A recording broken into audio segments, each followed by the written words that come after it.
Isa naman magandang araw para matuto. Welcome back sa YouTube channel natin or sa Facebook kung sa Facebook mo ito pinapanood. Ako po si Architect Ed. Pag-usapan natin ngayon, no? Ano ba ang mas okay sa'yo? No? Kung meron ka ng budget dyan, no? Let's say meron ka ng 1 million or 2 million. Ano ang mas maganda? Mag-invest ka para magpagawa ng bahay o bumili ka ng condominium? Let's say, may option ka na mag-loan, no? Kasi pag nag-loan ka naman, marami kang magagawa. Nasa kamay mo ang pagpapasya. Magpapatayo ka na lang ba ng bahay? Bibili ka ng lote at magpapatayo ng bahay or bibili ka na lang ng condominium? Magandang tanong. Check this out. Sana magandang araw para matuto. Welcome back sa YouTube channel natin or sa Facebook.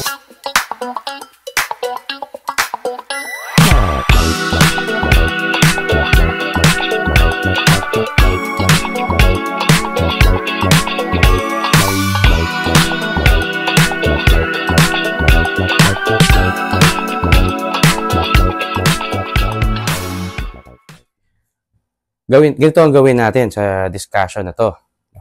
Ilista muna natin yung mga considerations natin. No? Kailangan natin ng assistance ng ating whiteboard. Alright? Okay, so ano yung mga gusto nating i-consider? Siyempre, number 1, gastos. Yung cost. Number 1 yan. Number 2, baba. Lifestyle. Lifestyle mo. Lifestyle. Okay. Lifestyle and location na rin, no? Sama na natin yan.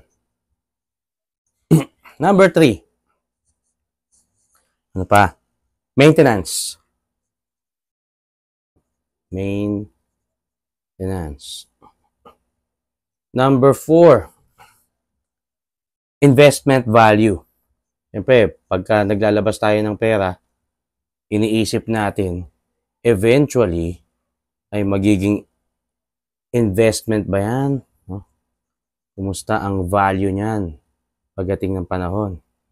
Okay. So, number 5, ano pa? Flexibility. Yan yung mga common na consideration kapag bibili ng bahay o bibili ng kondo. Okay. Tumunta tayo sa number 1, gastos. Bahay. Ang bahay, mas mahal yan. Mas mataas ang cost niyan. Bakit? Bibili ka ng lupa. Magkano ang lupa? Kung bibili ka ng lupa sa Makati. O, di ba? Let's say, yung 45 square meters na lupa sa Makati, magkano yun? Lupa pa lang yun. Ilang milyon na yun. Pero kung bibili ka ng kondo sa Makati, mas mura yun. Diba? Lalo na kung pre-selling. So, ang cost ng bahay, higher yan. Higher ang cost. Siyempre, nasagot na natin sa kondo, mas lower yung cost. Initial cost ang pinag-uusapan natin dito. Yung i-release mo kagad na budget. So, mas mahal magpatayo ng bahay. Mas mura bumili ng kondo. Lalong-lalo na kung yan ay reselling o yung hindi pa tinatayo. Okay, so yan yung no. So, kung sa gastos, mas mababa ang kondo. Next, lifestyle and location. Ang bahay, no? Kapag, ano muna natin to, no? Burahin muna natin itong iba para may space tayo para mag-notes. Alright. Lifestyle and location. Kapag bumili ka ng bahay or bumili ka ng lupa sa mga suburban na mga lugar na tumataas ang value. Example, Bulacan. Alam naman natin may balita at talagang mangyayari, no? Na yung airport, international airport na mas malaki pa sa NAIA ay ginagawa na sa Bulacan. So, shoot up ang mga presyo dyan. No? So, dito, kapag pag-uusapan natin yung lifestyle sa suburban, ay oo, mataas yung value, pero mas makakapili ka ng lugar dyan na merong mas maluwag, no? So, space, spacious, yan. May area ka para mag-garden, may area ka para mag-expand. So, mas marami kang pwedeng gawin at i-customize, no? Ano yung spelling ng customize? S yun, no? Customizable. Meron bang word na ganyan? O, bahala kayo. Sa ganyan, mas mako-customize mo. Ang condo ay, oo nga, prime location yan. So, ito, malapit sa lahat. Yung pagpapatayo mo ng bahay, bibili ka ng property sa isang suburban na location, mas malayo yan, syempre. Malayo yan sa trabaho mo, pwedeng malayo yan sa school ng mga anak mo, pwedeng malayo yan sa mga malls. Kasi nga, suburban yung location niya. Syempre, hindi ka naman bibili ng property, tatayuan mo ng bahay, pero nandoon siya sa mga business districts. Diba? Pero ang condo, nandoon siya.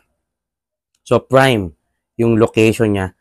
In short, malapit sa lahat. Malapit sa lahat, tapos may mga amenities. Yan. Isipin mo, may gym, may pool, no? May playground. Magkano gagastusin mo kung magpapatayo ka ng bahay na may pool, may gym, may playground, di ba? Pero sa mall, merong mga common amenities.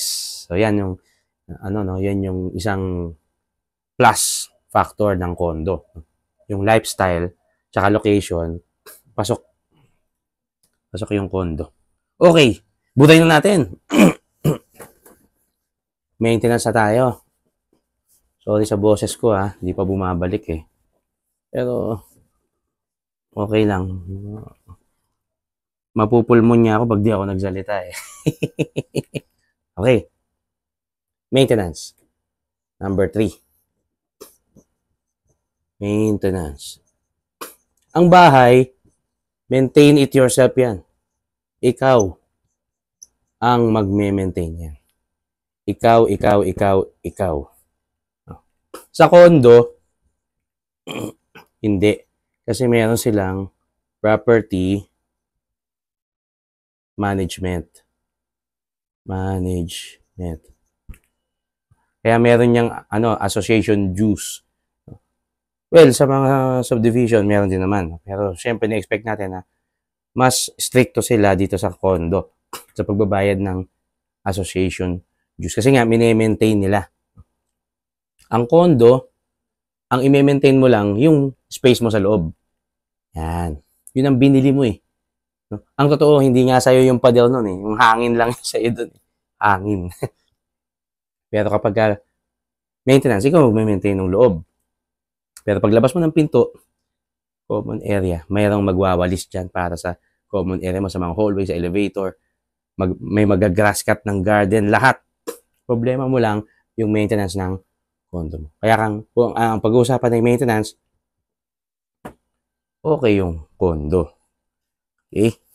Next. Investment value. Investment value, ito. Manalo yung bahay dito. Sa yung bahay, lalo na. No?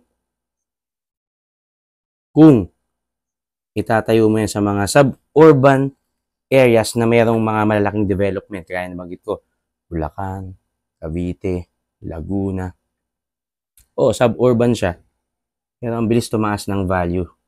So kung investment pag-uusapan, mas mabilis ang pag-increase ng value ng bahay compared sa condo.